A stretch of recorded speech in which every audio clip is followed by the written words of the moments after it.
How are you? Hi, Hi, Carolyn. How everybody. are you? We are having an interesting beginning. Lynn was supposed to have some, well, first of all, welcome to entering a new Welcome. era. And it's appropriate. We're starting with chaos. Lynn had some slides. We did get them downloaded, but you will get them and it won't happen again. And so, chaos and opportunity. And I have to say that I am so looking forward to listening to you. I always love when the astrologer in you takes off, but I am particularly fascinated because, in addition to everything that you've told me about the planetary lineup this year, astronomers are talking about it, which I think is really quite extraordinary, and talking about what a rare year this is. Mm. So, have at it, dear. Okay. Call me in Well, when you need me. I'll be in the back. all right. One of the things, so what we're going to do today is talk about the change in our consciousness that's coming. One of the ways that astrology works is that we have our ears, our eyes, our mind on the cosmos and where it's going. And we see planets moving, and suddenly the quality of time has gone jagged, wild, turned in different directions. I mean, there is change happening at a dizzying pace every day. We can barely remember things that shocked us a very short time ago because we're shocked again every day.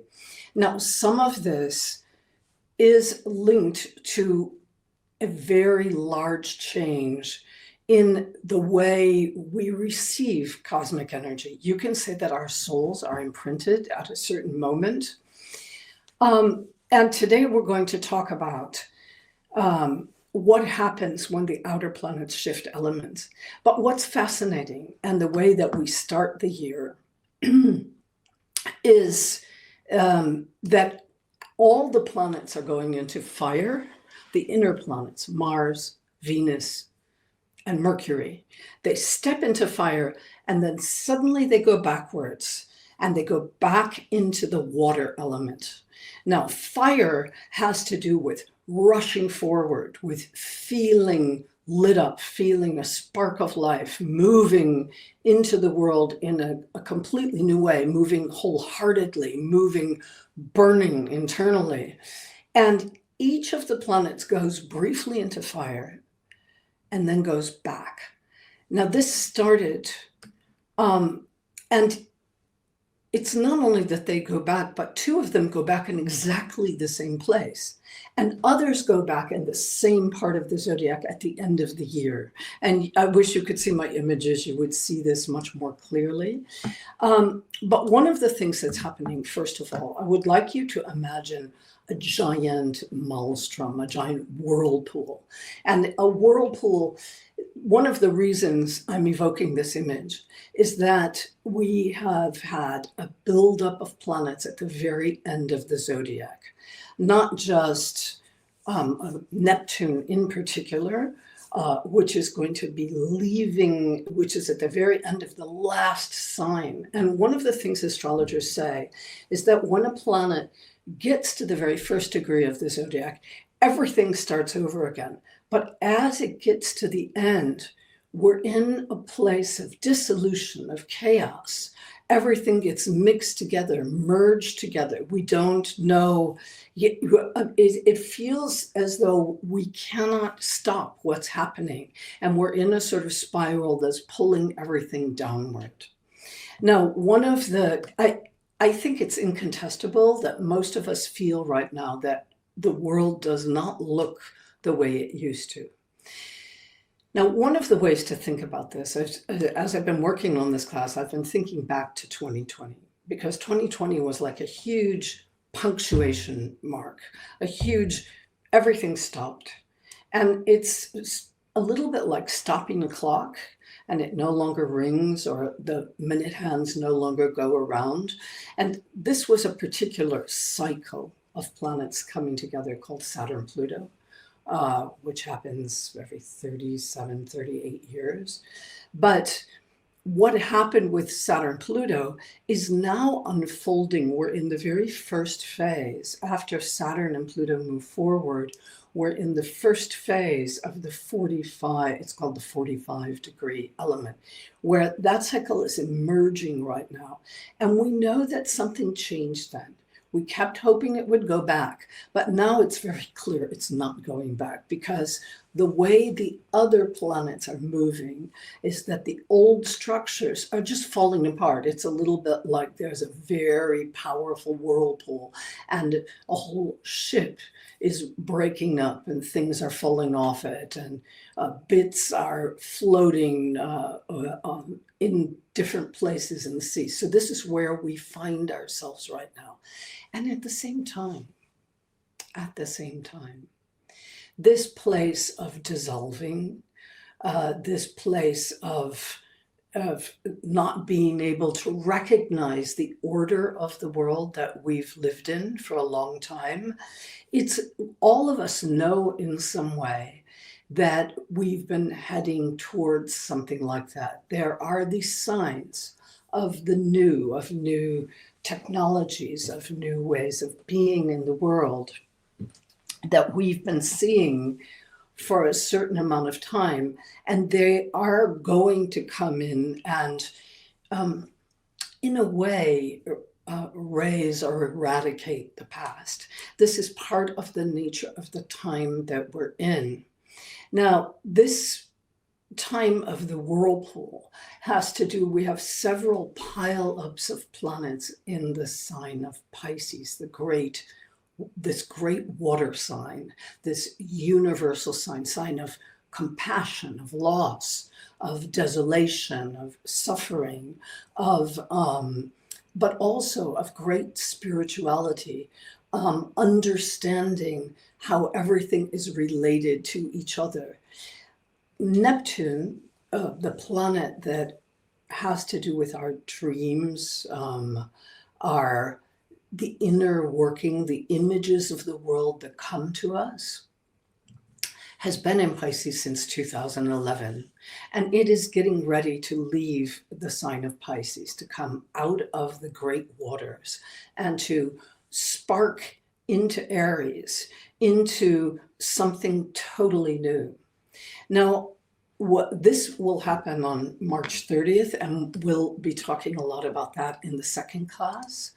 But one of them, I'm going to use some quotes from a friend of mine named Darby Costello, who has a wonderful book called Water and Fire on the Elements.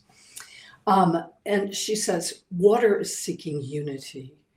The very nature of water is to penetrate, dissolve, unify, and absorb. And yet, water can also become polluted. And she said she made a note to herself and saying, we must purify the waters described in our charts, in ourselves.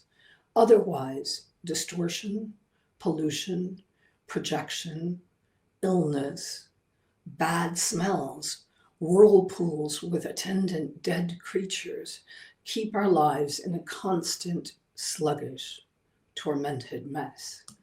And in a way, it's this second, whereas water can be limpid. If you, if you do the dishes and you don't use a dishwasher and you put something sticky and you fill it with water, in not a very long time, that's gone. It's just, it's released. So water has this ability in a way to let go, to forgive. And yet right now, it feels like our minds, the world that we live in, are filled with distortions, pollution, projection, whirlpools with dead things in them that we haven't resolved. So how do we, and we're filled with this anxiety that comes with this sense of chaos from this moment. We could say that in many ways, the technology of the past 13, 14 years has connected all of us, but it's also infiltrated a great deal of our way of thinking, a great deal of our minds. It has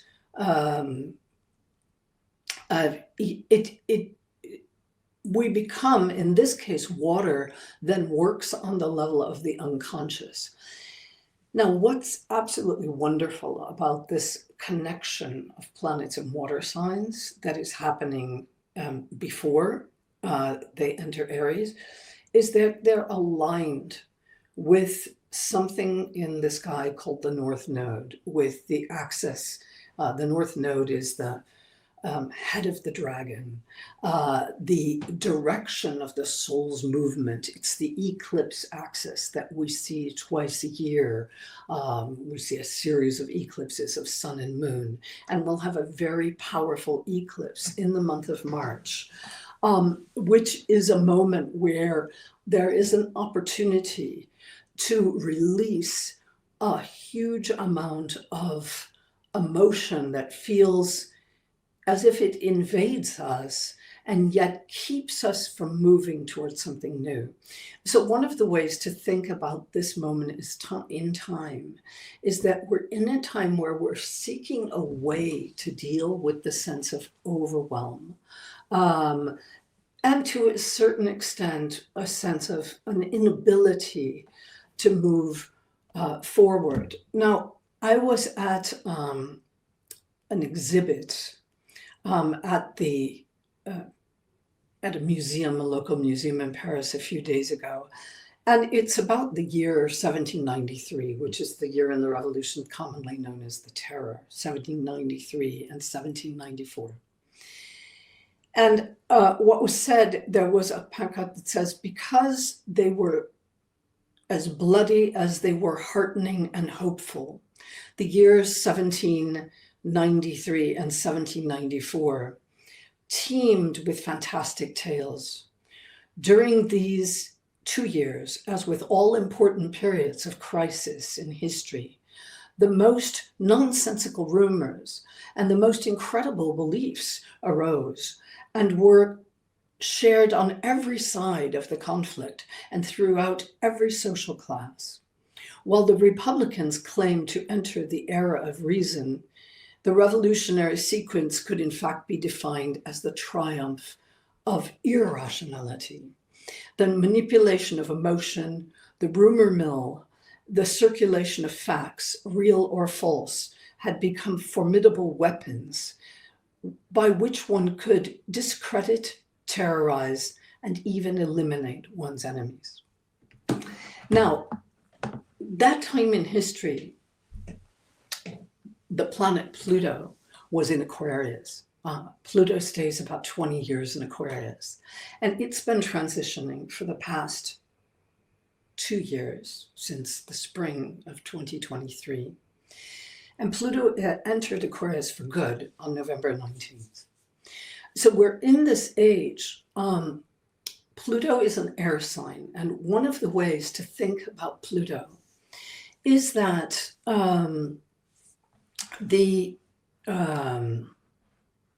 one of the ways to think about Pluto is that it's the planet of the underworld. It's a planet that takes us very, very deep, very profoundly inward. And Aquarius is a sign that brings the new ideas that fill the world. But it's as if the energy of the underworld has come up into the energy of the mind. Whereas what I've been talking about up till now, the feeling that everything is mixed up and we don't know how to make sense of it, we're overwhelmed, we can't, it's almost like, how do you find a clear path with everything that's going on, being in the chaos? But there is this other thing, which is that there is a way that the mind is being acted upon. And there are, one of the things that's very important is to not allow our minds to be controlled, just as we are asked not to allow our emotions to be controlled, which is part of the Neptune and Pisces period. And how we do this, the period that we're in, the celestial changes of 2025 come in 4 phases. The first phase, which lasts until about the spring solstice, or March 30th, is filled with these personal retrogrades, these planets going backwards. A lot has been said recently. You can see there's a new impulse for change moving through the world. And there's a very powerful idea that's brought in, which is that we need to get rid of everything that's been there before. We need to get rid of everything that's hampering individual movement or clear achievement. A lot of the old world is bogging us down, getting in our way. So this is one of the ideas that suddenly sped through the world. And a lot of people are saying, well, why aren't people who believe in what's been built, what's functioning, what has served us for a very long time, why are people not standing up for that? Why aren't they reacting to this? What we're seeing is this Pluto in Aquarius, which is the power of very powerful ideas, radical ideas to completely transform society. And at the same time, this very strong emotional whirlwind, vortex, whirlpool state of not being able to find our footing. So there's 2 things going on. For many of us, Mars, I'm going to talk about the planet Mars, which is a planet of personal will and action, and the way we use our action to move in the world. And right now, Mars has been moving backwards since December 6th. It's been in several phases. It's been moving backwards, first in Leo, which is a sign of our glory, of our pride, of our self-satisfaction, of our certainty, of our sense that we're right. One of the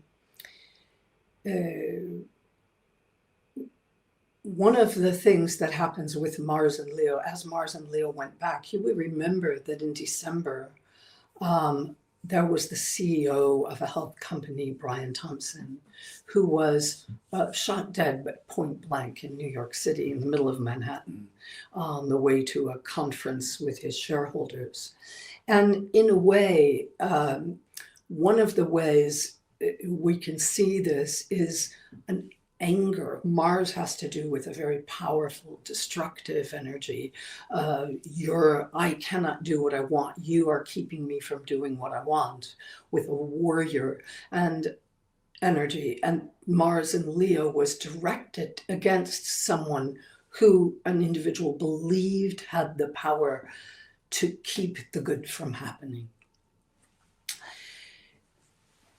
Mars, as it stayed in Leo, it was looking at, I think it was calling on all of us, calling on each of us to see how to what extent we are aligned with the best in ourselves or are not.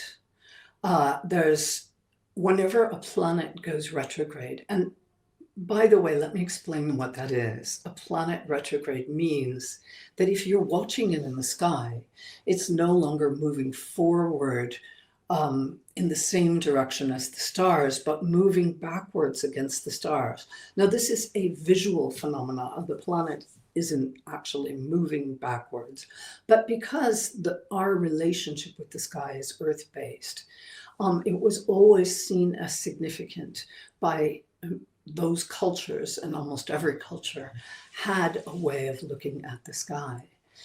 So as Mars goes retrograde, it asks the question, what can I do? And what can I do differently? What am I called to? But because it's asking this question of what can I do differently, and it's pulling energy inward, it isn't calling us immediately forward into action. There is a sort of, in some places, a feeling of paralysis or non-action, or again, this notion of overwhelm. We cannot right now move forward. Now, all of this is in the context of the larger energies changing completely as the year goes on, and particularly as of the end of March. In March, in May, in June, July, planets will change signs, very important planets. So one of the ways to think about this is that we're stepping back to consider what we can do and what we can't do, or how to do. Now, on January 6th, Mars retrograded out of Leo into Cancer, into a sign where we are needing to take care and to keep things safe, needing to protect. Whereas Mars in Leo has a kind of forward march. And one of the very first things that happened, and this is not because Mars went into Cancer, but it's because of something else, was that on January 7th, the fires in California broke out, the Palisades fire. And we watched with horror as acres and acres and thousands of houses were consumed by flames, as whole neighborhoods were burnt to ash. And all of us felt this anxiety. Many people lost completely their protection. People who were near felt the danger, perhaps evacuated, perhaps to go back into their homes. And then other people felt an extraordinary empathy watching people who were asked to flee their homes and leave everything behind. So the very beginning of the year came with this sense of, how do we stay safe? How do we keep ourselves safe? Now, this question can be asked on many levels. It can be asked on financial levels. It can be asked on the level of the environment. It can be asked on the level of personal or political danger. Am I in danger? Are there things going on in the world that mean that I am no longer, that the familiar world that I could count on for protection has not served me? And because we're in this process of Mars retrograde until February 23rd, which is still 11, 12 days away, we're in this process of knowing that acting now may not serve us, that rushing forward may not help us move to where we need to go. So we are all attending to something, because this is the process of the retrograde planet. We're looking for a safe place. And part of our energy is, how do I keep safe? What is being acted upon violently when this energy of onrushing change comes in? How do I keep what is most precious, most valuable, most important safe? And so what you've noticed is that a lot of people have, that you might have noticed in the world around you, is a certain amount of shutdown, or a certain amount of, I'll just close that off, or I'll leave that social media site. I'm erasing that. I'm no longer going to be available here. It's as if we've pulled back into certain boundaries. And this process is very important. Each of us are in a way making a decision about where our boundary is, which boundaries we might be willing to cross, and others we might not be willing to cross. Now, as we know from the initial entry of, as Mars entered Cancer, or just before it entered Cancer, it opposed Pluto in the sky, this very powerful planet of death and transformation, of conflagration. And as the fires broke out, that aspect was still exact, even though they weren't in exactly opposite signs. So we're all, in a way, dealing this, we could say these images that we have, and for some people it's much more than images. It's the air they breathe, or the smells, or the sight of going back past a place that's been changed forever. We are all looking at how do we respond and deal with the world? How do we preserve what is most precious? Now, as I said, the Mars energy was first in fire, so it calls into question, am I right? Am I right to do it this way, or should I do it another way? There is this process of going back into feeling. The water element is extraordinarily strong in the sky right now. And it is feeling the world, right? Feeling what our place is, feeling what's right for our souls, because the planets are aligned with the North Node, and feeling what will we be washed away? There is this anxiety. Will everything familiar be washed away? Will it be burnt? And we're in a process of looking at how much we can contain and keep to ourselves. Now, Mars goes direct, as I said, on the 23rd of February. But as it goes direct, there is an extraordinary, it's still moving quite slowly. It's still in the sign of Cancer, but it's beginning to move. It's beginning to choose. It's beginning to take action. And Mars goes direct for about a week, and then another planet, Venus, which is right now in a fire sign of Aries, is also on March 2nd going to go retrograde and go back into a water sign. So it's almost as if we're ready for the new. And each time we go there, we are asked to reconsider and go back and consider again and feel again in this first part of the year. Now, the second part of the year